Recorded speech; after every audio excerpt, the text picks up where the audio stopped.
Anda di sini bersama Nasnai Podcast. Saya Nasya Nafisa. Hari ini kita akan berbincang mengenai berprestasi, berbagi inspirasi bersama dengan Kak Fahri. Mari kita sambut Kak Fahri. Halo Kak Fahri, Halo. saya Nasya.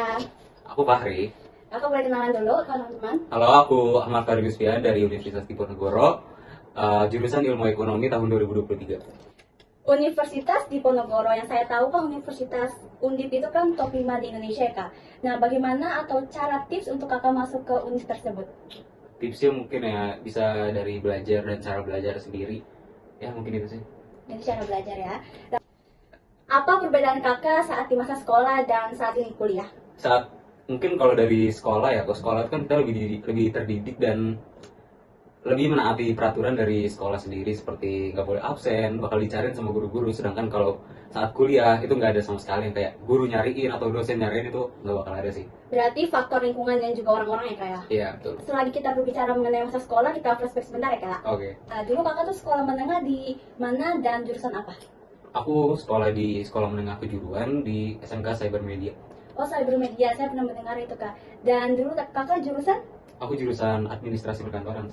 Wah, kebetulan sekali, saya juga MPLB. Dan dulu kan OTKP, sekarang bernama MPLB Kak. Oke. Pas masa Kakak sekolah ini, dulu Kakak tuh ada nggak sih Kak punya planning untuk kerja pas masuk SMK, atau Kakak yang emang memilih untuk kuliah?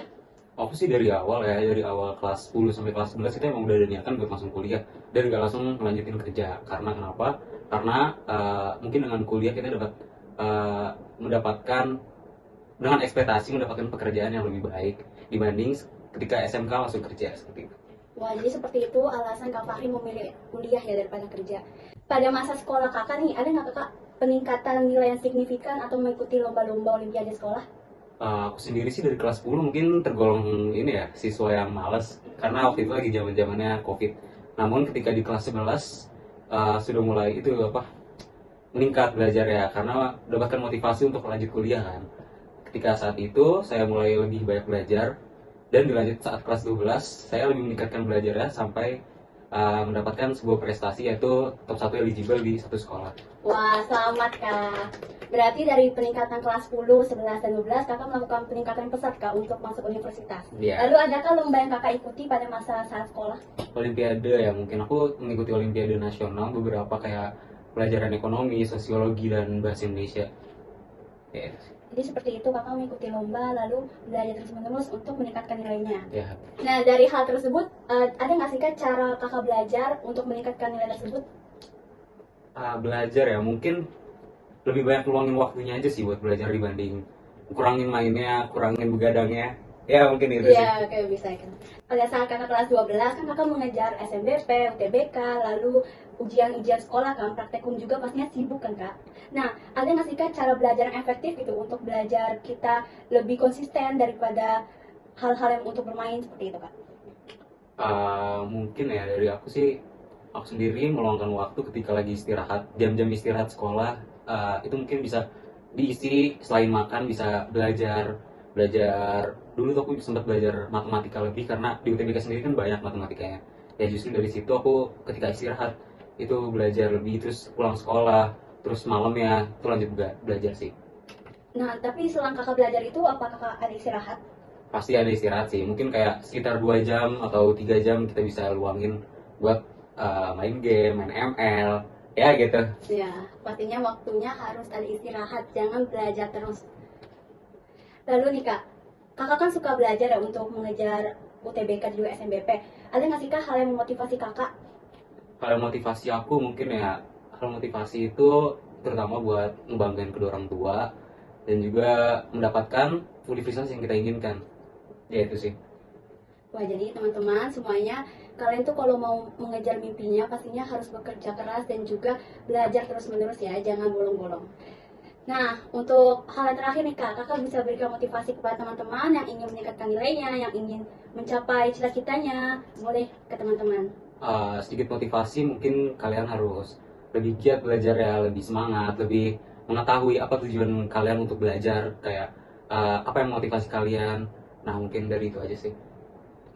Oke, jadi kesimpulannya dari Kak Fahri ini, kalian tuh harus belajar terus-menerus, jangan menyerah, dan juga lakukan hal yang motivasi kalian untuk terus belajar seperti itu. Dan terima kasih untuk Kak Fahri atas waktunya yang dapat kita berbincang-bincang mengenai berprestasi, berbagi inspirasi kepada teman-teman, dan terima kasih kepada teman-teman yang telah menonton video podcast Nasnai.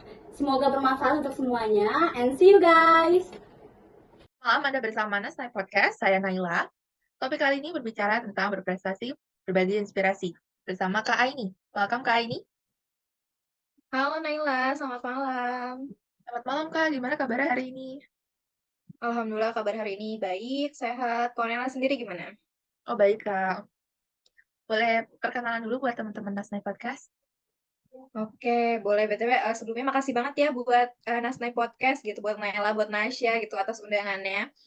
Oke, aku izin memperkenalkan diri sedikit gitu. Aku di sini sebagai Aini Margastuti atau biasa dipanggil Aini.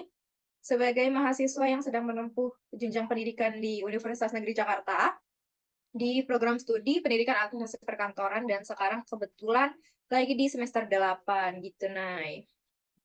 Jadi Kak, Kakak udah pernah ngerasain nih gimana proses masuk kuliah. Kira-kira tips apa sih yang bisa Kakak berikan buat kita-kita semua nih yang mau masuk kuliah? Oke, tips buat adik-adikku gitu ya, yang baru mau masuk kuliah gitu. Berarti eh kurang dari 1,5 tahun lagi lah ya kalian selesai gitu kan di SMK, betul? Betul-betul. Betul, oke. Tipsnya adalah yang pasti duit, doa, usaha, ikhtiar, tawakal gitu kan.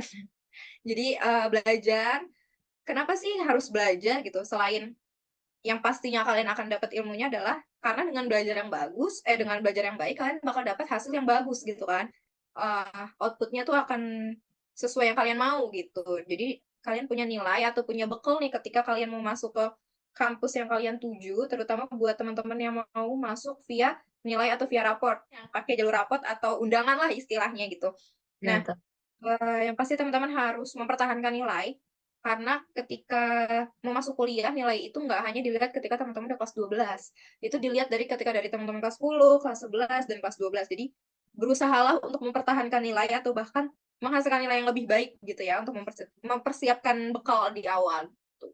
Itu sih paling tipsnya. Terus yang pasti, matangin niat, teman-teman harus tahu teman-teman mau ke jurusan apa, mau ke kampus mana, cari informasi sebanyak-banyaknya tentang jurusan tersebut, tentang kampus tersebut, karena dengan info yang teman-teman dapat semakin banyak, maka teman-teman mempunyai persiapan yang lebih matang. Jadi selain harus belajar, kita juga harus cari informasi, terus stabilin nilai kita, sama yang terakhir itu tawakal. Tapi saya mau tanya nih, motivasi kakak terbesar kakak tuh apa sih bisa kuliah?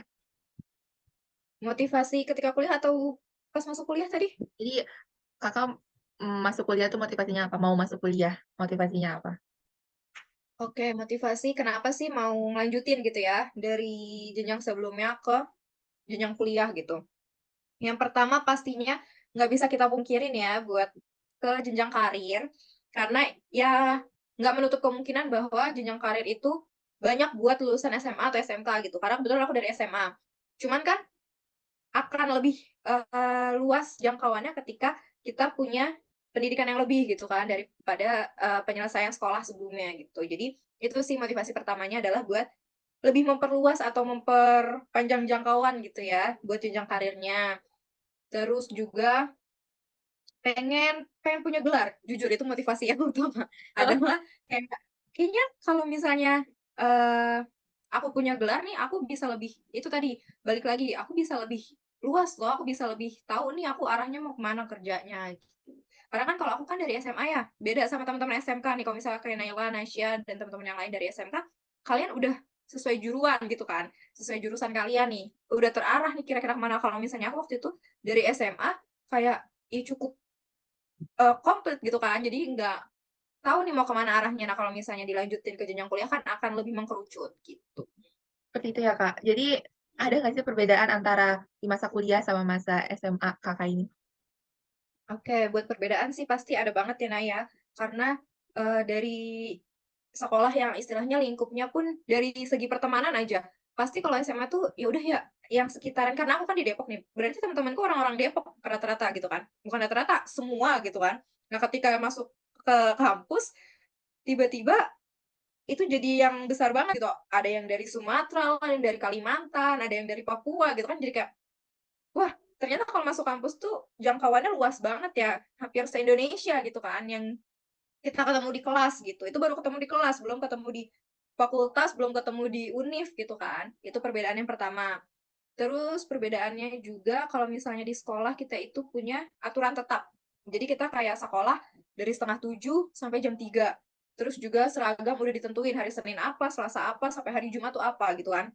Nah Betul, kalau di kuliah itu nggak ada aturan sakleknya gitu, nggak ada aturan pasti. Jadi kita harus mikirin nih ke kampus pakaian yang formal seperti apa, yang sesuai aturan dosennya di kelas itu seperti apa, tapi nggak yang setiap hari pakai baju yang sama gitu kan.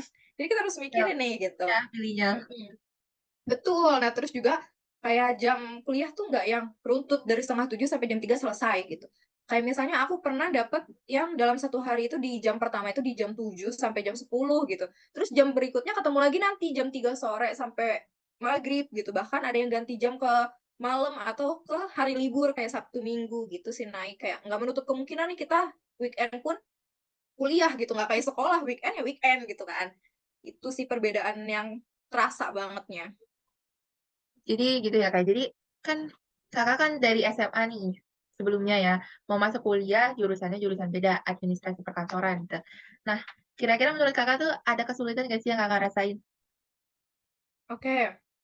Kalau buat kesulitan jujur ada banget ya, apalagi pas awal-awal maba, itu kan aku kayak kamu bilang nih dari SMA, terus tiba-tiba ke administrasi perkantoran, kayak cukup tidak relevan gitu kan, Iya, cukup iya. jauh gitu.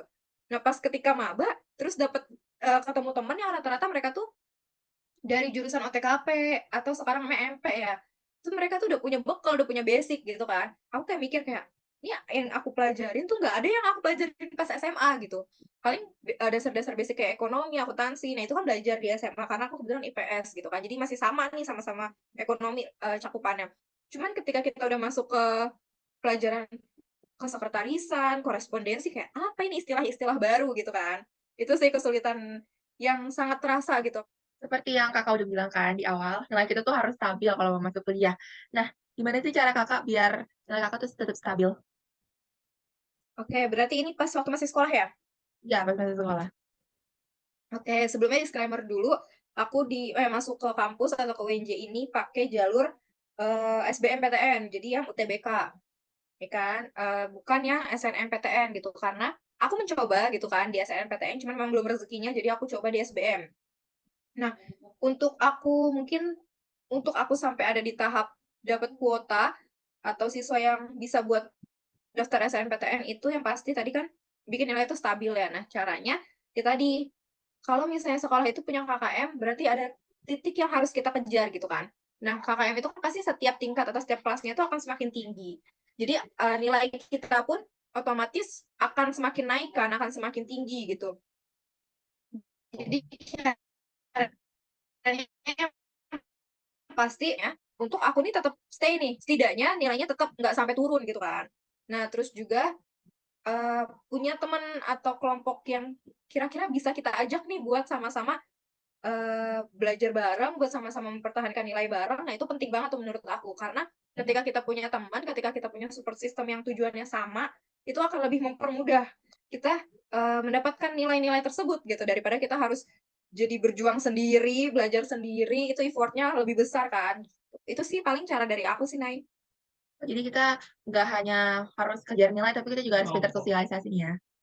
Betul. Jadi Kakak ada nggak kegiatan lain selama perkuliahan ini? Oke, kalau selama kuliah ini, aku sempat ikut organisasi atau komunitas itu dari semester 2 sampai semester 5. Ya, sampai semester 5 gitu kan untuk kegiatan di luar akademik atau di luar belajar. Jadi aku sempat ikut ada komunitas semacam apa ya, komunitas sosial gitu tingkat universitas. Jadi namanya ada, community development. Jadi itu kayak kita semacam pengabdian ke masyarakat langsung gitu. Jadi terjun ke pendidikan, merangkul adik-adik yang kira-kira mereka ini di tahap atau bisa kita bilang tuh kelas menengah ke bawah ya untuk ekonominya. Jadi mereka perlu belajar yang bareng-bareng sama kakak-kakak kakak-kakak apa bahasanya ya, kakak-kakak asuh gitu kan. Nah, terus juga sempat ikut BEM fakultas, di tingkat fakultas, kalau misalnya di sekolah itu semacam OSIS-nya gitu kan. Jadi Badan Eksekutif Mahasiswa Fakultas, itu aku agak cukup relevan sama jurusan yang sekarang. Jadi kan aku kan di Prodi Pendidikan Administrasi Perkantoran ya. Nah, ketika aku jadi staf BEM, itu aku jadi staf Biro Administrasi gitu. Jadi ya kita belajar juga lah gimana caranya ngurusin surat keluar masuk di organisasi tersebut. Gitu sih, Nay, paling. Nah, gimana sih cara kakak menjaga keseimbangan antara akademik kakak sama non-akademik kakak, kegiatan kakak di luar?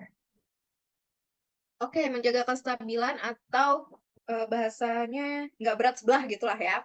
Ya, betul. Yang pertama, ketika aku memutuskan untuk ikut organisasi, itu berdasarkan keinginan aku, berdasarkan minat aku. Menurut aku adalah hal yang harus dihindari pertama adalah jangan cuma ikut-ikutan teman, tanpa kita tahu nih sebenarnya apa yang kita mau gitu kan. Karena kalau misalnya cuma sekedar ikut-ikutan, itu ketika kita menjalaninya, terus ada lagi padat-padatnya aktivitas, bakal ada titik jenuh terus ditinggalin gitu aja, ya kan. Nah, menurut aku adalah alhamdulillahnya aku ikut kegiatan itu adalah berdasarkan memang yang aku mau. Jadi aku sadar gitu kan, aku tuh punya kewajiban di kampus atau sebagai mahasiswa itu ya belajar. Tapi aku juga punya kewajiban ketika aku udah di organisasi ya, aku harus menjadi staff atau menjadi anggota yang baik gitu di organisasi tersebut. Nah, nggak yang ketika aku kestabilannya adalah kalau misalnya aku lagi ada di organisasi, ya aku mengerjakan full organisasi gitu kan, tanpa dicampur tanganin sama tugas-tugas kampus. Nah, begitupun ketika aku lagi jadi mahasiswa dengan belajar ya, titik prioritas aku full ada di akademik, tidak memasukkan organisasi gitu sih, Nay. Jadi kalau kita berbicara soal leadership nih, jiwa kepemimpinan kita, gimana sih? Kan kalau sekretaris tuh biasanya kan ada nih jiwa-jiwa kepemimpinannya ya. Nah, itu gimana cara kakak meningkatkan kemampuan tersebut, Kak? Oke, leadership, membangun jiwa kepemimpinan. Kalau dari aku pribadi adalah tadi ikut organisasi atau ikut komunitas yang pastinya ngajarin kita banget gitu kan buat jadi eh apa ya? Untuk jadi pemimpin gitu. Kita nggak usah ngomongin dulu lah pemimpin tahap atas gitu. Karena jiwa leadership itu yang utama kan bisa memimpin diri sendiri kan ya. Betul. Nah, ketika kita masuk organisasi, jujur itu belajar banyak banget karena kita diharuskan untuk memanage diri kita, memanage kegiatan kita, kayak tadi di luar akademik maupun organisasi, terus juga memanage sekitar, apalagi kalau misalnya kita punya staff atau kita jadi ketuanya atau jadi kepala divisinya gitu. Itu kan kita udah harus belajar gimana sih mengatur berbagai kepala, berbagai pemikiran dari banyak orang gitu kan. Jadi kalau misalnya untuk meningkatkan skill itu aku belajar langsung ketika aku ada di luar kelas sih. Jadi dengan ikut organisasi, komunitas gitu-gitu. Jadi yang terpenting itu kita harus ikut organisasi ya, Kak ya? Iya betul, karena dengan ikut organisasi jiwa kepemimpinan kita akan semakin apa ya, terbentuk lah. Ya terasa gitu ya, Kak? Betul. Jadi terakhir nih, Kak, bisa nggak sih Kakak kasih motivasi buat teman-teman yang mau kuliah gitu? Oke, motivasi buat teman-teman terkhususnya yang melihat atau mendengar dari Nasnai Podcast gitu ya. Yang pertama adalah mantapkan niat. Jadi dari teman-teman sendiri dulu nih, teman-teman harus tahu niat teman-teman, kemauan teman-teman, keinginan teman-teman ke depannya apa gitu kan. Karena menurut aku percuma kita dapat semangat, kita dapat motivasi dari berbagai banyak orang gitu kan, berbagai mulut orang, tapi kitanya sendiri kita nggak punya semangat, kitanya nggak punya minat gitu. Nah, jadi mantapkan niat dan minat teman-teman, arahkan mau kemana, tujuannya tuh harus tertata, bukan dalam artian harus tek-tek gitu juga enggak. Maksudnya teman-teman harus tahu dulu dan cari informasi yang berhubungan dengan kemauan teman-teman. Terus juga dipertahankan nilainya. Nah, gimana sih cara mempertahankan nilainya? Tentunya adalah dengan belajar gitu kan. Karena kalau nggak belajar ya gimana mau mempertahankan nilai, teorinya pun nggak didapat gitu. Jadi tetap semangat belajarnya, semangat mempertahankan nilainya, semangat lebih bersosialisasi lagi dengan membangun relasi. Terus juga yang tadi pastinya adalah membangun semangat dan minat dari diri sendiri. Itu sih Nay paling kalau dari aku. Baik, terima kasih banyak Kak ini telah meluangkan, telah sharing-sharing juga sama kita teman-teman podcast. Semoga kita bisa berjumpa lagi di kesempatan selanjutnya. Oke, makasih juga buat Nasnai Podcast untuk sesi sharingnya malam ini. Next, semoga kita bisa ketemu lagi dan secara langsung ya, Nay ya. Ya, betul.